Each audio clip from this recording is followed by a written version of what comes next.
बेटा, ये कहानी कोई अफसाना नहीं, ये वो बात है जो हमारे घर के बुजुर्गों ने आंखों देखी और भुगती हुई है, और फिर वो चुप हो जाती थी, जैसे यादें बोलने से पहले इजाजत मांग रही हूँ। ये बात 1948 या 1949 के करीब की है। उस वक्त राशिद नाम का एक आदमी था जो सर्दी की एक बहुत ठंडी रात झेलम से लाहौर बस में सफर कर रहा था।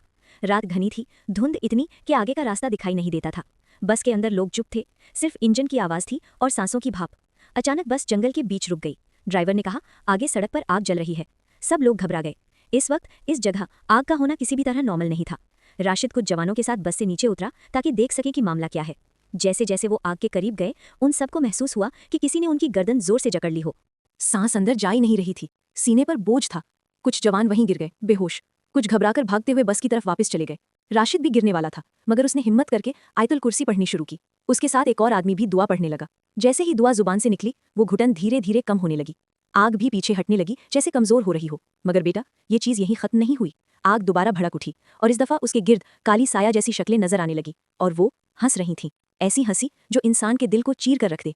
इसी वक्त दूर से कुरान की तिलावत की आवाज आई। तिलावत के साथ ही आग धीरे धीरे बुझने लगी, और फिर उनके सामने सफेद कपड़ों में एक बुजुर्ग आदमी जाहिर हुआ। उसने सिर्फ इतना कहा, यहाँ से चले जाओ और रुकना मत। वो बुजुर्ग उन सबको उस जंगल से बाहर निकाल लाया। बस दोबारा स्टार्ट हुई। हेडलाइट्स ने धुंध को चीरा और वो जगह पीछे रह गई। लेकिन जो चीज़ राशिद के साथ हो चुकी थी, वो पीछे नहीं रही। जब वो लाहौर पहुंचे, राशिद की तबीयत बिगड़ने लगी। रात को वो चीख कर उठता, कहता, वो साए मेरा गला दबा रहे हैं। उसे नींद नहीं आती थी।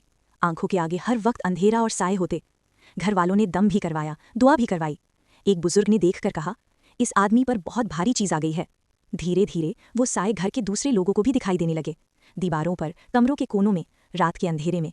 राशिद रोज़ कमज़ोर होता चला गया। एक दिन उसने सिर्फ इतना कहा, अब मैं आज़ाद होने जा रहा हूँ, और फिर उसने अपनी जान ले ली। दादी कहती थीं, उसके बाद अजीब बात यह हुई कि सब कुछ अचानक ख़त्म हो गया।